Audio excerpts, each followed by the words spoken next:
The 30-year gift that keeps on giving. Amoral Minds. I'm your host, RJ Roger. And what we're going to talk about today is this feud going on between Dame Dash and Irv Gotti. Now, Dame Dash recently responded to comments made by Irv Gotti. And what Irv said that really seemed to tick off Dame was, who's Dame Dash? And no one listens to Dame anymore. And he went even further and questioned what role did Dame really play in the success of Jay-Z and Rockefeller. So in response, Dame pressed a little harder. He mentioned at times how Irv Gotti came to him for money. He brought up Irv's legal issues. He questioned Irv Gotti's street credibility. He even went as far as mentioning, without saying her name, but he was talking about Ashanti. He questioned Irv Gotti's mental state, and he even said that Irv Gotti stole the master's recordings of his artists and sold them and went around bragging about it. So they're not happy with each other right now. But the interesting thing is, as mad as Dame is and all the things that Dame said, the one thing that Dame forgot to point out was the fact that he started it. This whole thing started with Dame. Dame, long ago, on his Instagram page, talked about his how upset he was with Irv Gotti about a BET Tales feature film or project that they were supposed to do together. Dame has also recently, before Irv said anything at all, talked about how, why is Irv Gotti in my business, and how Irv is responsible for the Ether record and this whole thing that happened between Nas and Jay-Z, and the reason why Jay-Z and Rockefeller lost that battle. And he told Irv, stay out of my business, you don't win your wars. And Dame really kind of lit the fire that resulted in Irv saying the things that he was saying. Now, what I find interesting about Dame Dash is no matter what the situation is or who Damon is feuding with, he always seems to blame everyone else for the problem that he's in. So he starts talking about, well, because Irv said all this stuff, now page 6 is calling me for a comment, and this is the system. It is the programming that the system wants to make two black people fight publicly, even though the two black people fighting publicly was initiated by Damon Dash himself. Now, I want to shift gears a bit and talk about this neurologist named Sigmund Freud. He is the credited founder of psychoanalysis. And in the late 1800s, Sigmund Freud came up with a theory called projection. And where this projection theory comes from is one of Freud's patients that was dealing with high levels of shame. And because of this shame, this patient then began to believe that all the neighbors were gossiping about her, talking about her, but they weren't.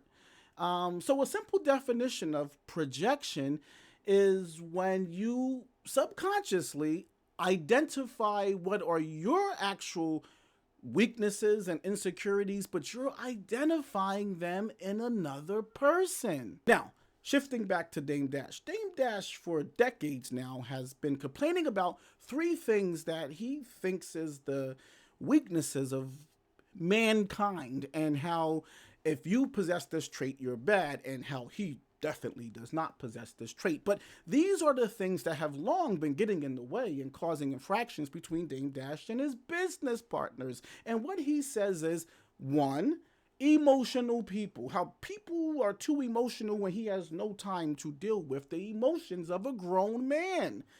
Secondly, disrespect. I have been so disrespected by so many people, and that's why, because I'm just so tired of all the disrespect. And third, two black men should not be publicly fighting, and I think we should just all work together.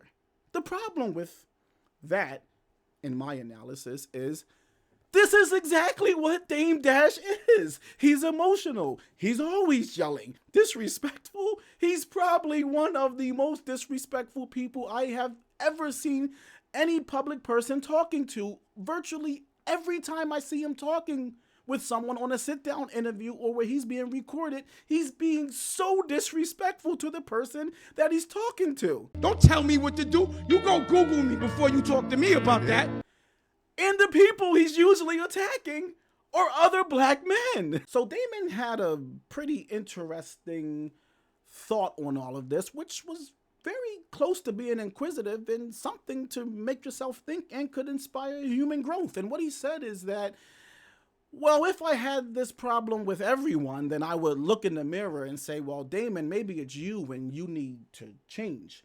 But because I have other friends that I have been friends with for decades, then I don't need to change because the problem's not me. The problem's Irv. The problem is everybody else, not me. And Damon was very close to solving a problem. If he went one step lower, he would say, well, what type of friends am I getting along with? What type of friends in my life have been here for decades and which ones are not? Now, in my psychoanalysis, Damon's problem isn't that he can't keep friends. Damon's problem is that he can't keep strong friends. He seems to excel among the weak. But the problem is that strong people are far less tolerant of the things that weak people are tolerant of because strong people know that they don't need you. So here's a list of people that Dame Dash has publicly fought with. And I might add, these would fall into the category of two black people should not be arguing publicly. It's part of the programming. Jay-Z, Biggs Burk, Kevin Hart, Lee Daniels, Kanye West, Kevin Liles, Spike Lee, Steve Stoute, Rachel Roy, Irv Gotti, Jim Jones, Mase, Diddy, Boyce, Watkins, DJ Envy, Adam 21, Lyor, Cohen, DJ Vlad, and Harvey Weinstein. These are all people that Dame Dash has publicly spoken out against. And the one common thing about them all is that they are all strong people that can survive without Dame Dash. Now here's a list of people that Dame Dash can work with and has a long history of following this business model. And he's still doing it till this day. Dame can work with childhood friends that still need him. People that still live in Harlem, have virtually no power, and have never left the neighborhood that they were born. Secondly, romantic partners. He seems to always have a romantic partner, and when he's with her, he will invest in whatever it is that is her dream. Okay? Third, aspiring acts that are powerless, independent, and have no resources. And fourth, his children. But what is the one common thing that all four of these groups have? Damon can exert dominance and control over them. He's in the position of authority. He's in the position of power. He gets to be the boss. What do you guys think? I'm RJ Roger. This is Amoral Minds. I got a great book coming out, The Don. It'll be in stores soon. Please support the book when it hits stores. Peace and love, and I'll see you next week.